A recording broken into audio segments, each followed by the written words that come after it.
திருப்புவனத்தை சேர்ந்த இளைஞர் அஜித்குமார் லாக்அப் மரண விவகாரம் தமிழகத்தையே உலுக்கி எடுத்த நிலையில் தேனி மாவட்டம் தேவதானப்பட்டி காவல் நிலையத்தில் பட்டியலின இளைஞர் ஒருவரை போலீசார் சரமாரியாக தாக்கி பூட்ஸ் காலால் எட்டி உதைத்து அராஜகம் செய்தது குறித்த சிசிடிவி காட்சிகள் வெளியாகி பெரும் அதிர்ச்சியை ஏற்படுத்தியுள்ளன.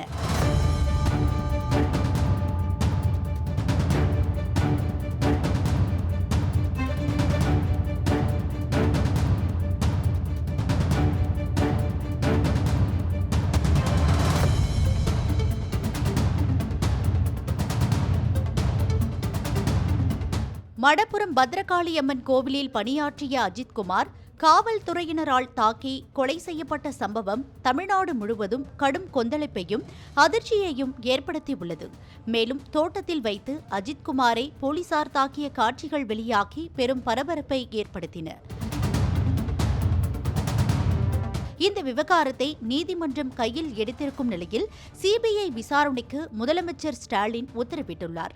இந்த நிலையில் தமிழகத்தில் உள்ள காவல் நிலையங்களின் மறுபக்கத்தை காட்டும் வகையில் மற்றொரு அதிர்ச்சி வீடியோ தற்போது வெளியாகியுள்ளது.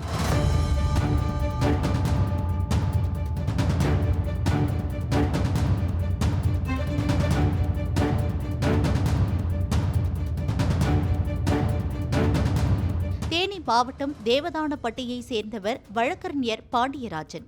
இவரின் கட்சிக்காரருக்கு ஆதரவாக புகார் அளித்த நிலையில் போலீசார் நடவடிக்கை எடுக்கவில்லை என்று கூறப்படுகிறது. இதனையடுத்து கடந்த ஜனவரி மாதம் காவல் நிலையத்தில் பதிவான காட்சிகளை கேட்டு தகவல் அறியும் உரிமை சட்டத்தின் கீழ் தேவதானப்பட்டி காவல் நிலையத்திற்கு விண்ணப்பித்திருந்தார். அதன்படி ஜனவரி 14ஆம் தேதி காவல் நிலையத்தில் பதிவான வீடியோ காட்சிகள் வழக்கறிஞர் பாண்டியராஜனுக்கு கொடுக்கப்பட்டுள்ளன. இந்த காட்சிகளை வழக்கறிஞர் ஆய்வு செய்தபோது இளைஞர் ஒருவரை போலீசார் பிடித்து இழுத்து வந்து சரமாரியாக தாக்கும் காட்சிகள் இருப்பதைக் கண்டு அதிர்ச்சியடைந்தார். சம்பந்தப்பட்ட இளைஞர் தேவதானப்பட்டி தெற்கு தெருவில் வசிக்கும் பட்டியலின சமூகத்தை சேர்ந்த ரமேஷ் என்பதும் அவர் ஆட்டோ ஓட்டுநராக இருந்து வந்ததும் தெரியவந்தது. இந்த காட்சிகளில் எதற்காக போலீசார் ரமேஷை தாக்கினார்கள் என்ற விவரங்கள் வெளியாகவில்லை. புகார் மற்றும் வழக்கு இல்லாத நிலையில் எதற்காக போலீசார் ரமேஷை சரமாரியாக இழுத்து வந்து தாக்கினார்கள், பின்னர் ஏன் விடுவித்தார்கள் என்பது குறித்த தகவல் மர்மமாகவே உள்ளது.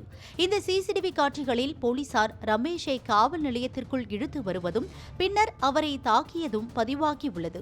ரமேஷ் ஒவ்வொரு காவல்துறை அதிகாரியின் காலில் விழுந்து தன்னை விட்டுவிடும்படி கெஞ்சுகிறார்.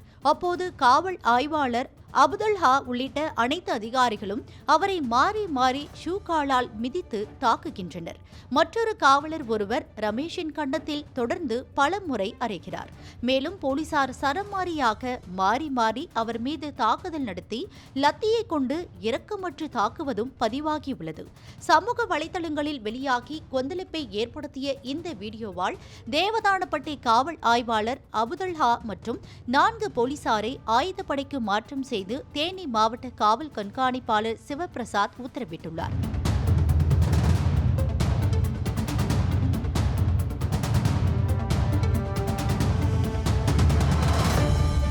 கடந்த சில தினங்களுக்கு முன்பு சிவகங்கை மடப்புரம் பத்ரகாளியம்மன் கோவில் காவலாளி அஜித்குமார் போலீசாரால் சரமாரியாக தாக்கப்பட்டு உயிரிழந்தார். இந்த சம்பவம் அதிர்வலைகளை ஏற்படுத்தி அதன் சுவடுகள் இன்னும் ஓயாத நிலையில் தேனி மாவட்டத்தில் இதேபோல புகார் மற்றும் வழக்கு பதிவு செய்யாமல் பட்டியலின இளைஞர் ஒருவரை போலீசார் காவல் நிலையத்தில் வைத்து சரமாரியாக தாக்கிய சம்பவம் மீண்டும் மிகப்பெரிய அதிர்வலைகளை ஏற்படுத்தியுள்ளது.